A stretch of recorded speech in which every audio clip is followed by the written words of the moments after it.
Let's talk about it. What do you want to do? I chose my words carefully.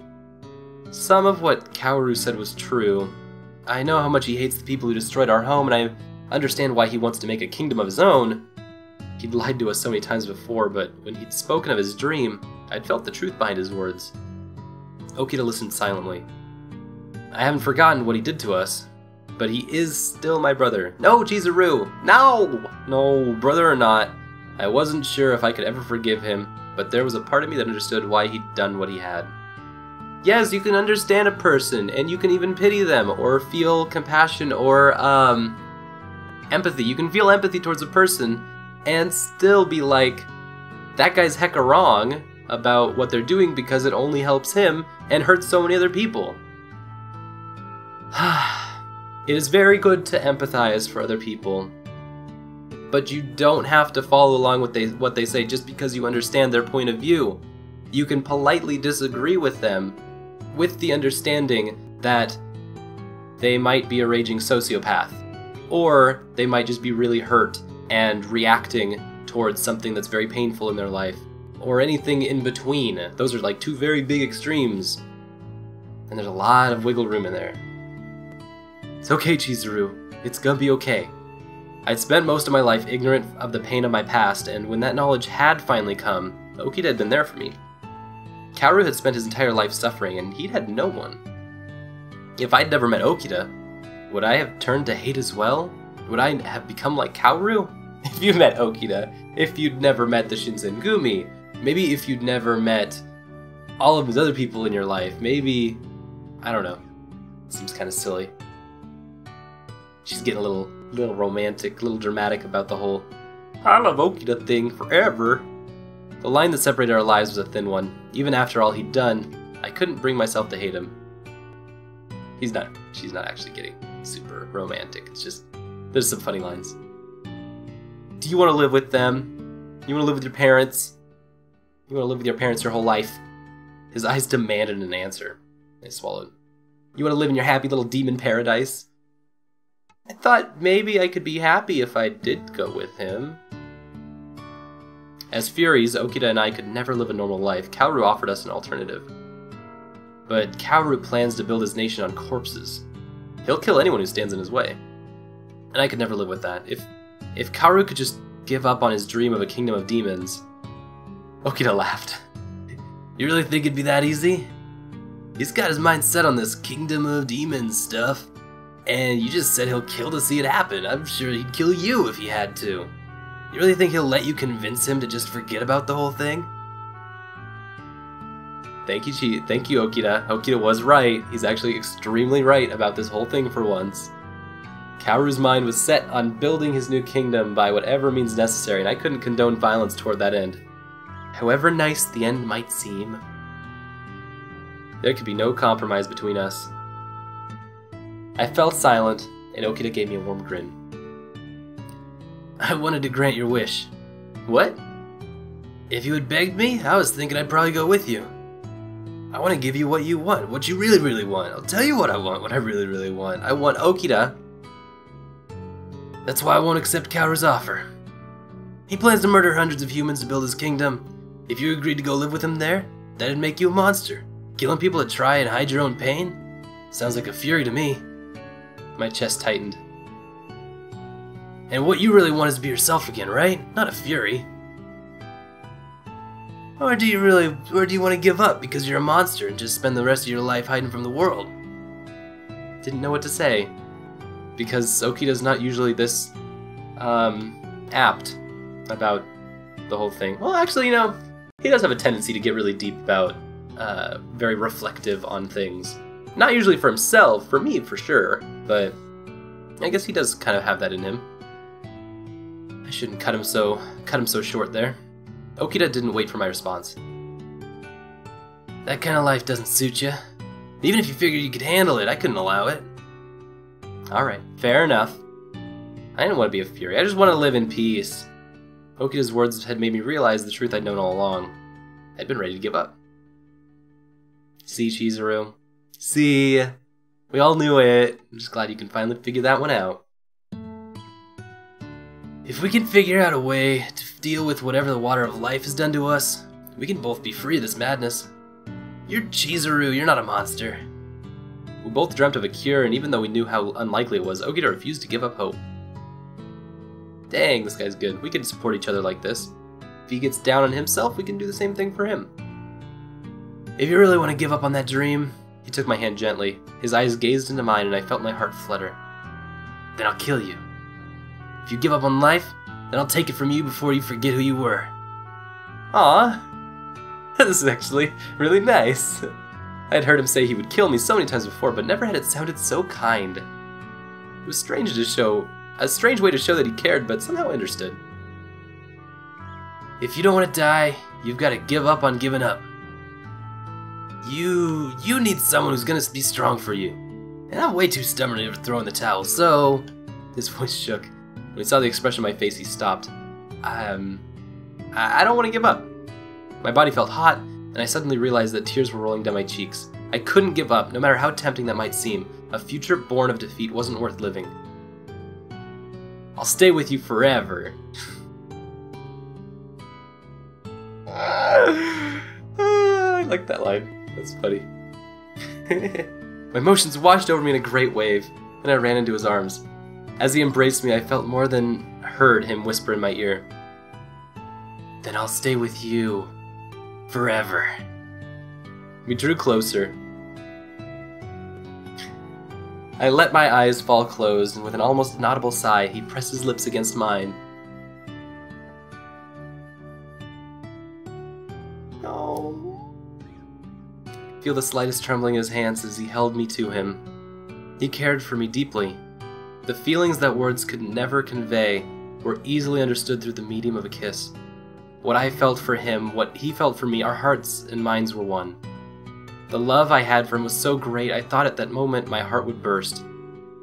I loved Okita. Never again did I want to be apart from him. Even if we spent the rest of our lives together, it would be too short a time.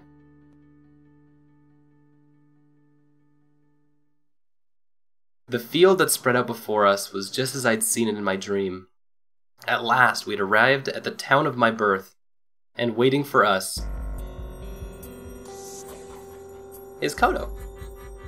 Welcome home, Chizuru. When we reached the Yukimura house, my father and Kaoru were there to greet us. Well, Chizuru, do you have an answer yet? I nodded. God, I haven't seen him in so long. So we kissed. We did it. We did the kissing thing. Alright. That means we're coming to the end of the story. We are really, I mean, where else do we go from here, right? I don't know. This is my dad. And my douche of a twin brother. Kaoru's already told you then. Good. We'll build our new kingdom together. God, Kodo! Jeez Louise, you're all like... suddenly all on. When were you a sociopath too, dude? Father? There's something dark in his tone, as if resurrecting the Yukimura clan was only secondary next to building an army and killing humans. Something wrong, Chizuru. You look pale. You haven't been refusing to drink blood, have you? What? You're a fury now. Unless you drink blood, you'll go mad. I hadn't heard my father's voice in years, but I recognized his tone easily enough.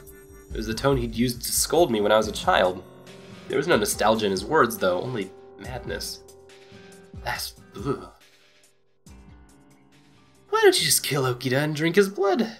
His voice was teasing, but... That's a good idea. We can always make more furies.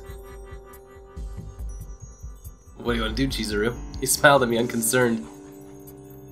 I wouldn't mind dying for you. My decision had been made since the night before. I promised you I'd never give up. We'd break the curse. It's like he's teasing me. He's like, well, what do you want to do? Since we already just talked about this whole thing. We'd break the curse of the water of life together. There's nothing so important that I would sacrifice for Okita for it. He was everything to me. Chizuru, are you saying... He looked stunned. Kaoru said nothing, but his eyes told me that he already knew what our answer would be. Can't go with you. He spoke with as much conviction as I could muster. Or I spoke. Kaoru sighed. So you'll abandon me, your home? Abandon the man who raised you? There was a dark hatred behind his eyes, but there was also sadness. This man is worth all that. Okita's just a human. No, he's just a fury, and sooner or later the water of life will drive him mad.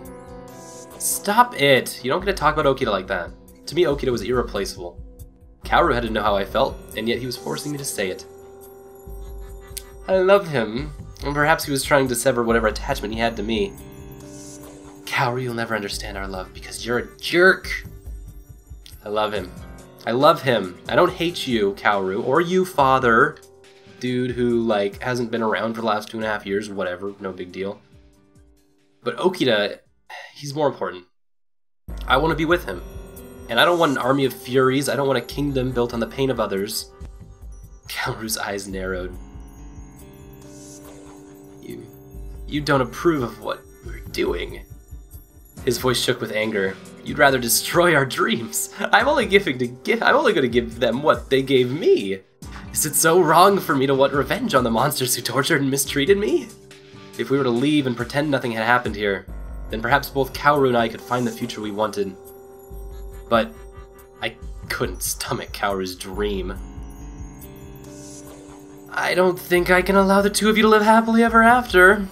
They might have been born from the same womb, but Kaoru and I could not share the same dream. I will succeed, even if my dear sister must suffer for it. I know. That's why? We'll stop you here, by force if we have to. We can't back down now. This is not a great idea. This is a terrible idea. Going head on against a demon? This is bad. And in that moment, my family was mine no more. Broke that chain. But just as Okita and I moved to draw our swords, my father spoke. Chizuru, why don't you understand? His eyes were sad. I know I probably made you suffer, but I did all of this for us, for our clan. Ooh, Kodo's not gonna take this well. What with the whole, like, I left my daughter for 2.5 years to go pursue this big dream idea plan thingy for the clan. This will be the end of our family's suffering. Once we have our army of furies, nothing can stop us. Please, Chizuru, come back. Broke my heart to seem so sad, but my mind was made up. I shook my head. I can't. I won't. There's no point in trying to convince you, and I won't. You and I won't ever see eye to eye. Damn straight. Whatever chance at reconciliation we might have had was now almost certainly gone forever. Just give it up, old man. Words aren't any good here. But... He looked lost, as if his entire world had been turned suddenly and violently onto its head. He was still my father. Why had he changed so much? Or had he not changed, and were you just so used to him being him? I've made up my mind, father. I'm never gonna give in. Still, a cruel smile spread across Kaoru's face. Perhaps she'll come to her senses if we kill Okita. Kaoru. You're a dick. And I hate your stupid voice. Kaoru's sword was out in a flash, its blade pointed at Okita's chest. Chizuru, are you being deceived by this human? Nah. Fuck you. Fuck you, Dad. But he either no longer heard me or no longer cared. My father turned to face Okita, his eyes glowing a strange color of gold. We're screwed. What? He laughed. You heard Kaoru, didn't you? Even demons from weaker bloodlines can gain the strength of pure blood with the water of life. You drank it. You just drank your own water of life. You were smoking your own fumes, man. Blowing smoke up your own ass. His smile was all the answer I needed. Oh, father. You were so dead to me. And it doesn't even matter. He had been blinded by the power of the water of life. The father who'd raised me was no more. I felt Okita's gentle hand on my shoulder. I'm here for you, Chizuru. I'll protect you. Then let's just run. Let's just leave. Get out of here. Just away. We don't have to do this. We don't have to be here. I don't like. This is stacking up. The cards are definitely stacked against us. Oh, he drew his sword with a grin. Can I draw my sword and just, like... kill everyone? Just shut it down. Shut it down. Shut it down. We're done here. He drew his sword with a grin. Can I ask you one thing, though? Do you know how to cure the effects of that crap? His voice was calm and easygoing, but his eyes were sharp. You've got to know, Kodo. You refined the stuff after all. Well, Before he could continue, Kaoru threw out his hand to stop him. We don't have any reason to tell you. If you want to know, then you'll have to force us to talk. Okay, that doesn't make any sense at all, I suppose. Shall we get started then? The smile was still playing around the corners of his mouth as he tightened the grip on the hilt of his sword. They're gonna do the stupid macho samurai thing for no reason. It's like, dude, y'all got the information whether you got it or not. They just want an excuse to kill him. Whatever. At least he'll die happy in battle. The cold steel of their blades flickered and leapt in the moonlight. My father's fists flew with the superhuman strength of a fury, but he was no match for Okita. Kaoru seemed to take no joy in the battle, his blades striking out again and again, his eyes narrow and angry. Although Kaoru was a more accomplished warrior than my father, he was still far inferior to Okita. Nice. You! Damn you! You're just a human! His voice was strained and he was breathing heavily. You've gotten better, Okita! He sneered and he spat out his next words like a curse. Why is that? Is it because you wanted to protect the woman that you love? And I hate that! Okita just shrugged and grinned. Say what you want. It's a good enough reason for me. With the power of love! With a snarl, Kaoru leapt forward and their battle became a vicious maelstrom, or a vicious maelstrom, of steel and violence. Oh, steel and violence. Sword met sword again and again, the blood splattered to the ground and stained their clothes. But whose blood? The air stank of gore, and I saw Okita bare his teeth as his fury nature cried out for madness. He steeled himself against its influence and drove Kaoru and my father back. Like, is there just blood, like, whose blood is this? Why are we talking about there's all this blood happening, but what? Like, that's an important detail. It's time for the two of you to die. I heard the unspoken question he meant for me. They were the only family I had. Was I prepared to lose them for good? Yes. If we have that chance? Yes. I said nothing, but Okita nodded. He understood. He hefted his sword and prepared for the final blow. Impudent fool! He snarled and threw himself toward Okita. Kaoru ran behind him, looking as if he meant to follow Kodo into battle against Okita. Chizuru, why? Oh god, yep, this is where it happens, huh? Instead he leapt toward me. The person I hate the most isn't Okita. For taking my sister away from me? Raised his sword. It's you, sister, for betraying me! I didn't even have time to speak, I was just stood there, frozen. Move! Okita yelled, a tone in his voice I'd never heard before. Kodo. I heard my father scream. Okita didn't even look at his body as it crumbled to the ground. He'd already launched himself at Kaoru and me. Kaoru, don't! His voice was a furious snarl, but Kaoru was already too close. The silver steel of his blade twinkled in the night as he lifted it and brought it down toward me. Oh! Oh dear! His sword hit me above my shoulder, and I felt steel slice through bone and flesh as it carved through my body. Only inches from my heart it stopped, slid back out with a wet hiss. Kaoru spun to face Okita, his sword held at the ready, covered in my blood. Really bad? Not worst case scenario. Silver sword, yes. Not heart, no. Are we gonna bleed out here? Without dying instantly. He is pretty malicious. Kaoru might do that. Okita. His sword flew through the night air like a shooting star, and I saw the shadows of their bodies meet. There was no sound of metal on metal. Blood gushed out, turning the ground to mud red. An ugly red line extended from my brother's shoulder into his chest, where Okita had driven his blade into Kaoru's heart. He would be dead in seconds, and yet a cruel smile stretched across his face. Deep in Okida's own chest was Kaoru's sword. Yep. He jerked the blade out, blood splashed down Okida's body and onto the ground. They crumpled to the earth, and without a sound, Kaoru died. Okida. I reached out for him, and searing pain erupted in my shoulder. But pain was nothing now. Okida. The moon shone brightly off Okida's lifeblood as it pooled around him. Earlier, his lips scarcely moved, and his voice was little more than a whisper. You said you loved me, right? His fingertips brushed my blood-stained cheek. Could you say it again? Oh, I love you! Okida, I love you so much! I wrapped my arms around his body and he smiled weakly back at me.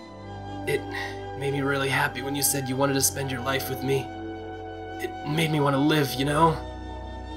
His trembling fingers tried to wipe away my tears, smearing blood across my face. Please forgive me. I'm gonna leave you alone. No, please. The pain in my shoulder was nothing compared to the agony in my heart. Please don't say that. The blood continued to pour from his chest. His breathing made a wet, gurgling sound, and I could feel his body beginning to grow cold.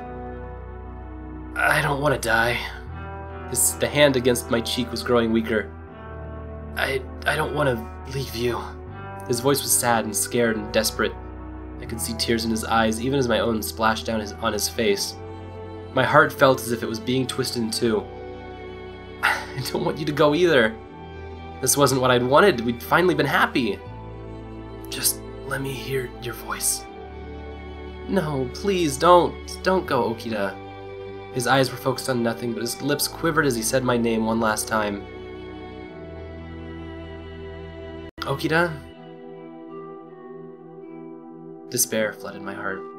The light in his eyes were gone. Okida! Okida! I wanted to hear his voice just once more, but no matter how much I called his name, he didn't answer. I lay there, holding his body for what seemed like forever. We'll be together. Forever. It wasn't fair. That ending, though. One hell of a game over. Jeez Louise! They just end it! That was sudden. Okay. Well, I guess it's okay to save some system data. Jeez Louise! Let's deconstruct a little bit of that. We don't even get a credit sequence or nothing. Just want to make sure it doesn't loop into the beginning scene. That the end? Is that it? Holy smokes! I mean, I'm pretty satisfied with that ending in one way. It's like, yeah, there's all of these, all of the monsters are dead. Like, all of the terrible things that could have happened were ended, and we did it. But, God, the abruptness of that ending. Downside is that Soji absolutely does not get anything. He was dying the entire game. There was just no hope for him. That poor guy. But, I don't know. I'm not satisfied. I'm gonna do some research and see if there's anything that we can do to save Okida, or if that's even an option. Because without a credit sequence, I feel like we're like, that was game over. Which is weird, my boyfriend dies and it's game over, not game over like I'm used to seeing, like I die and that's the game over. But, huh.